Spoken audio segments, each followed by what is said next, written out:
Is this a reboot? Is this a sequel? The world will never know. The machine sent a Terminator back to the time before the war to kill my mother, Sarah Connor. Sir, let me save her. What you're doing right now, this is the end of the war. The time you're going back to, she'll be scared and weak. Take care of her for me, Kyle.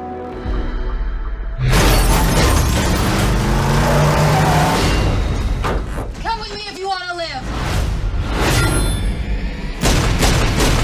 Now, soldier! Terminator The title's spelt wrong. I'm just gonna call it T5 from now on. So T5 is a reboot sequel. I can't really say much. Starts off exactly like the same first Terminator. When they get to 1984, everything is not what it's supposed to be. Sarah Connor is already about the badass that she was in Terminator in T2. There's Arnold Schwarzenegger protecting her since she was a little girl. Then it gets confusing because they got to go to 2017, save the world from an app. In the end, the entire franchise has screwed itself.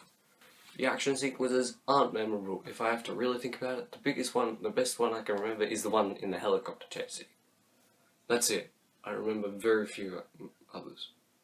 There's a helicopter chase scene. That's what I remember. They're flying around, almost hitting buildings. They don't hit the buildings. Arnold Schwarzenegger, he was pretty good.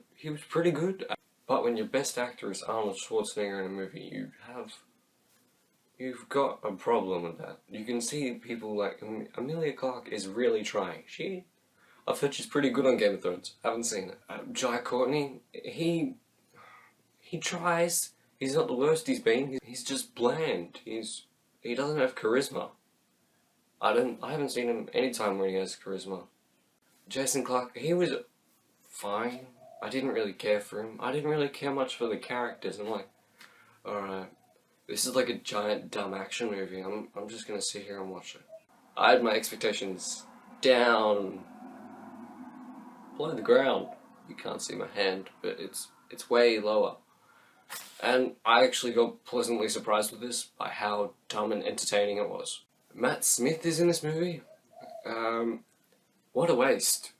Just what a waste. He's there for like 6 minutes.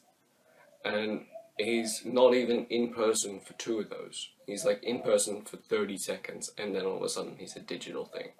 Oh my goodness, the worst part of this movie was by far J.K. Simmons. Oh, J.K. Simmons was awful, god-awful in this movie. His character in theory works, but it was poorly executed, and it was just acted even worse. Like, I'm watching the opening credits, I'm like, oh, J.K. Simmons in this movie, alright. This has some credibility, more credibility now. He just won an Oscar. And he's awful. Just crap. I just hated him. He made the movie almost unwatchable for me. The script itself has such obvious plot holes where they're in this building, it's like 4 minutes until the world is until self-destruct of the entire world or whatever. And they're just walking. I'm like, what? The special effects, some are pretty good, some are crap. They looked better in T2, and T2 was over 20 years ago. Over 20.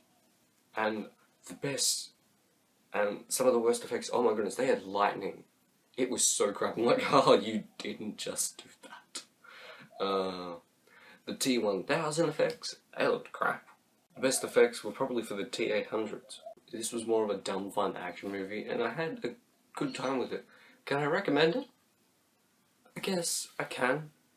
I had fun with it. I liked it. I'm going to give Terminator Genisys a 6.5 out of 10. I know it seems like that's a really high score. Probably is. I'll probably end up hating it in about a year and regret this score. If you're a fan of Terminator 3 or 4, you'll probably like this one. I know some people like this because they're a fan of 1 and 2. Like this video and subscribe to become one of the Platypi. Have you seen this? Let me know what you thought of it down below in the comments. And I'll see you guys next time. Bye.